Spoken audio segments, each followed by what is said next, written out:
Welcome to Cross Transformation. It's Mariam here, and today I'm going to be talking to you about what does the ego do about our traumas. Well, truly, ego is not that separated from our problems. Ego does care, but its way of healing is quite different to what we would expect from healing. So don't be mad at ego. Ego does care about us, but its way of caring about us is quite different to what we would expect.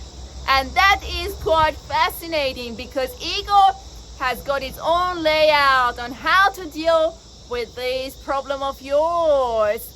And I found out that ego does it in 3 steps. That's it. 1, 2, 3. You're sorted, we're done, we're good, and you're in the state of separation. How good is that? So I'm gonna walk you through the 3 steps that the ego incorporates in order to survive, because ego is always about me surviving Mariam. Somehow I need to survive Mariam, and that means we're not gonna go within to identify what happened to you as a child. You're literally gonna go out and take all those problems outside of us so we can cope with it.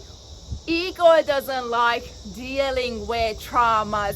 It loves to cope with it. So that's the difference. So let's look at the 3 steps through which ego survives and does its own healing. Step 1, internalizing. All right, whatever happened to you, we're going to identify the negative emotion, and guess what? We're just going to hold on to that negative emotion and somehow keep it inside of us.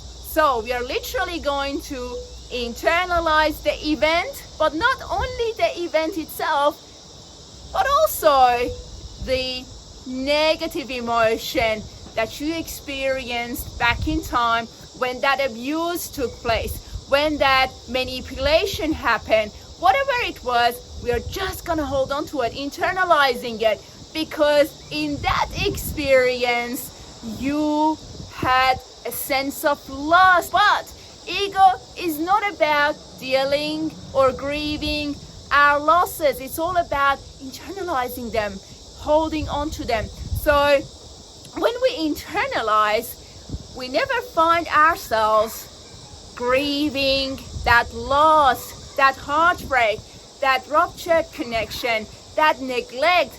Instead, we grab the negative emotion and the event and we keep it somewhere inside of us. And why does the ego do that?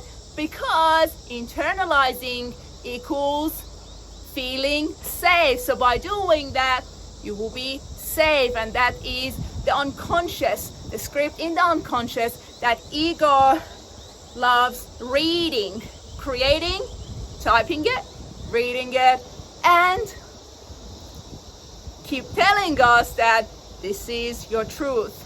Second, step number 2, ego becomes the internalized state. So whatever it was, we must become it, the negative emotion that we held on to. Now it's the season of becoming that negative emotion. Come on, Mariam, become that negative emotion, because by doing that, not only you will be safe, but you can find a way to cope with that betrayed trust, with that broken trust, because in every loss that we had and we never grieved it because of the ego, we've learned not to trust. So step 2, we are coping with our inability to trust, because now we have become the event and the negative emotion that we had internalized. Moving forward, the last step is projection. So ego begins projecting that event, and more importantly, the negative emotion that was internalized to begin with, and then we became it, now we are projecting it. So the reality outside of us is the pain we haven't healed, the loss that we haven't grieved.